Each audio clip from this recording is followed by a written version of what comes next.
Hello, ladies and gentlemen. For those of you who've jumped over from my other channel and just seen my reaction to Star Wars Resistance, welcome. If this is your first time here, make sure you subscribe because there's going to be a lot more videos up here over the coming weeks. But yes, I've just finished watching the first episode of Star Wars Resistance, and I thought I'd just summarize, my thoughts in a video on this channel because that's the way I want to do it. I want to do the reactions on the other channel, put the reviews up here. Just keep it nice and separate. Now, I forgot that the first episode was like 45 minutes long, so I was sitting there at the 20-minute mark thinking, okay, they're really going to end at this point? Not much has happened, really. And then I was like, yeah, it's a double episode because it's the premiere. But I mean, the episode overall was enjoyable.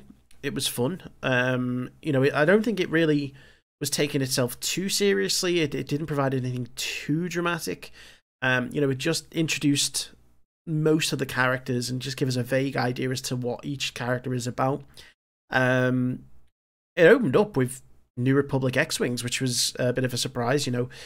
Obviously I knew a bit of the synopsis coming into the show. I knew that Kaz was going to be a young pilot spying on, this space station where they have races, and he was going to be undercover as a mechanic, and, it was going to be tied into the Resistance. But this kind of just give us a bit more background into what's going to be happening next. First thoughts are obviously always going to go to the setting and, the animation style. A lot of people were like, beforehand they were like, I'm not into the animation style, it looks weird. I honestly don't mind it. I actually like how vibrant and bright the colors are. It makes a nice change, I guess, from, what you can sometimes see in shows where everything is a bit dark and dreary, and, that's never necessarily been the case for Star Wars animated shows. But, I like having these bright and vibrant settings where you can see what's going on, and, everything just kind of just pulses out from the screen. I really didn't mind the animation style at all. Characters I really enjoyed. Kaz seems to be a very unique character. He's not a carbon copy of someone like Ezra Bridger. He's not a Luke Skywalker. He's not necessarily a Poe Dameron. He is just a young hotshot, kind of. And maybe it's the animation style that made me think this way, but he kind of made me think of, like, what if Sokka from The Last Airbender was in the Star Wars universe? And that was pretty much how I thought of Kaz as a character. He's very confident in himself, but at the same time, he is still very young and naive. He's quite a bumbling and entertaining character. And just he has a good heart. He wants to do the right thing. He wants to make a difference in the galaxy. And he wants to be the best pilot, that there can be. He's got these heroes. I said in the episode, he reminded me of, like, the way that I was in the lead up to the movie. He was fanboying over everything. He was fanboying over the Corellian Corvette, fanboying over Leia. I was like, that was me. Like, in the lead up to The Force Awakens, I was fanboying over everything Star Wars, just seeing Star Wars again. So that was quite fun to kind of relate to. I think his family history could really tie into the show and give us, an interesting take on things. I've got a feeling that when it comes down to it, he is unfortunately going to lose his family because his father is a senator, and then you have to think about what happens in 6 months' time with Starkiller Base. Osnium Prime gets destroyed. Chances are there's going to be a lot of senators there. He's kind of paralleling a little bit Leia's, young childhood in that, she also lost her family because of, a super weapon destroying her family home. And so, I think that's maybe where they could possibly tie in his story with Leia and the Resistance a bit more. Or it could turn out that, his family could survive. We didn't see his father, and sometimes when they do that, sometimes when they don't show you a character's, someone close to a character, or they do something like that, it makes me think, well, what have they got planned? What swerve, what twist have they got planned? Showing up later on, is it going to be someone we know, someone who... is he a traitor? I'm not sure, but it's interesting. I want to learn more about his dad, you know, and obviously being a senator is a big thing, and it's probably why he is where he is today. The other characters, you know, again, really interesting to see. You know, Poe was in this as expected. The first episode,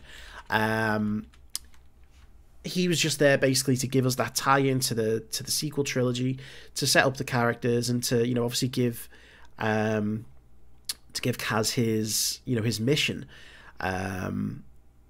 Now, immediately once we get on the station, we meet Niku, who I think has the potential to be my favourite character, because he reminds me of a lot like Drax from Guardians of the Galaxy. Not physically in any way, shape or form, but the way he takes things very, very literally, you know, and that can give us the potential to get in some very, very awkward situations. As Kaz found out, you know, immediately within 5 minutes of being on the station, everyone knows who he is because of this brash, apparent brag that he is the best pilot in the galaxy, all just orchestrated by Niku and his innocent and naive kind of ways. You know, his taking of everything literally is going to be entertaining, but also a problem, I think, for Kaz. Hype, we didn't really see too much of. He was just there winning a race. I really like that name, Hype Phazon. It's like, yeah, okay, I can get that. That's a very racing kind of name. And I'm going to be interested to see how he develops, you know, further down the line. We've got Tora, who was the daughter of the person in charge of the station and who Kaz ended up racing. And, you know, she's very much like, I don't know, a cute young girl for Kaz to be interested in, I guess. She's even got a cute astromech droid, you know, but she's obviously a very, very capable pilot, which is nice to see. You know, it's like you look at her on the face of things and you're like, oh, okay, she's just the cutesy girl that's probably going to be the love interest. And then it's like, no, actually, she's a really cool pilot. You know, she's really, really good. So I've got a feeling she's going to be able to, you know, to hold her own, as you might say. I didn't pick up the name of the First Order pilot at the very end there, you know, but he is obviously going to be a big link for the First Order. He's going to be the First Order's main character, I think. Whenever they can't have someone like Captain Phasma on screen, he's going to be their main sort of character. And, you know, capable pilot, didn't learn too much about him, but they've set that scene now for the First Order. You know, Starkiller Base is still under construction, almost ready. Looks like he's going to go and talk about this pilot or the Resistance probably getting involved with, you know, First Order business, and that may spur them on to, you know, chase him down or investigate further. Certainly, I think we're going to see the First Order on the station, whether that's to meet up with their agent or whether it's to race in some capacity. I've got a feeling it's going to be a very neutral thing at first for the First Order to be in this, and then eventually, you know, as Kaz learns more, he's going to get more and more involved with that. You know, but this, you know, this first episode, it was just exactly how you needed it to be. It was subtle. It was not too dramatic. It was fun. You know, it introduced you to the characters, give you a basic idea as to what each of them are about. There was obviously some characters we haven't met yet. You know, I think Griff. Did we meet? No, we met Griff. No, we didn't meet Griff. I think Griff is the Imperial pilot. You know, Tam, we haven't met Tam yet. There's, I think Bo Keevil was the name of another one as well. So there's still some of the pilots we've not met. You know, and there's obviously still a lot for them to flush out. But I think it's a very encouraging sort of first episode. It didn't feel like it was forced. It didn't feel like, you know, it was boring. And one thing I really, really liked was the amount of different species that we saw. You know, mixing original trilogy, prequel trilogy, and sequel trilogy. All of those aliens that we've been asking to see in the, obviously, the sequel trilogy, all mixed there, you know. And I love the designs of all the ships. I love the, you know, just the very subtle kind of Easter eggs that they've put in there, you know, and just seeing how the galaxy is sort of, you know, sort of 30 years on from Return of the Jedi. I do think they're going to have to work a lot on the politics of the galaxy. You know, it's like, from my understanding, the New Republic didn't necessarily believe the First Order was out there, you know, or that they were necessarily a threat, and yet they've got their X-Wings being attacked by TIE fighters, It's like, and then the Resistance gets this news that the First Order's planning an invasion.